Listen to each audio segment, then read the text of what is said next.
सोने का कटोरा और खलीफा उमर रजी अल्लाहु अन्हु। एक बार की बात है जब इस्लाम के दूसरे खलीफा हजरत उमर इब्न अल खत्ताब रजी अल्लाहु अन्हु का शासन था। उनका न्याय और सादगी पूरे अरब में मशहूर थी। वह अक्सर रात के अंधेरे में भेष बदलकर शहर में घूमते थे ताकि वह लोगों की परेशानियां जान सके और ये देख सके कि कोई अधिकारी अपने पद का दुरुपयोग तो नहीं कर रहा। एक रात हजरत उमर रजी अल्लाहु अन्हु मदीना की गलियों में गश्त कर रहे थे, तभी उन्होंने एक घर के पास दो व्यापारियों को आपस में बात करते सुना।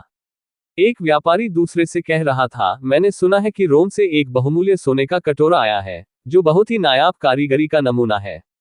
मैं इससे खलीफा को भेंट करना चाहता हूँ। मुझे यकीन है कि वह इसके बदले में मुझे भारी इनाम देंगे। दूसरे व्यापारी ने हैरानी से पूछा, खलीफा उमर रजी अल्लाहु अन्हु, क्या तुम सच में सोचते हो कि वह सोने के कटोरे को स्वीकार करेंगे? वह तो सादगी की मिसाल है। मैंने सुना है कि वह जमीन पर सोते हैं और उनका खाना बहुत सादा होता है। पहले व्यापारी ने हंसकर जवाब दिया, तुम क्या जानो, सोना तो सोना होता है, कोई शासक इसे ठुकरा नहीं सकता। अगर वह इसे नहीं लेंगे तो शायद उनकी पत्नी या बच्चे ले लें, और वह मुझे इनाम जरूर देंगे। हजरत उमर रजी अल्लाहु अन्हु ये सब सुनकर चुपचाप आगे बढ़ गए। अगले दिन वह व्यापारी सोने का कटोरा लेकर खलीफा के दरबार में पहुंचा। उसने सम्मानपूर्वक कटोरा पेश किया और उसकी खूबियां बयान की। हजरत उमर रजी अल्लाहु अन्हु ने एक नजर उस चमकते कटोरे पर डाली, जो कीमती रत्नों से जड़ा हुआ था।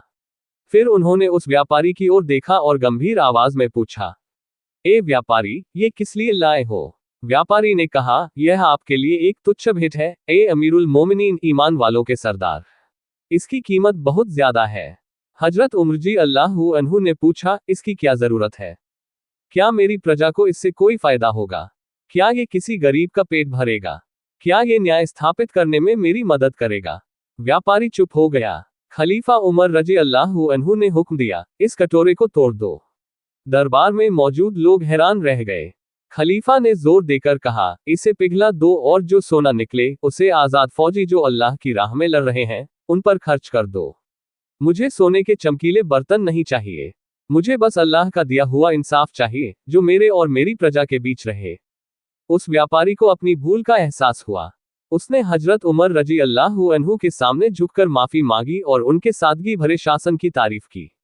उसने समझ लिया कि सच्चा धन सोने या चांदी में नहीं, बल्कि न्याय और सादगी में है।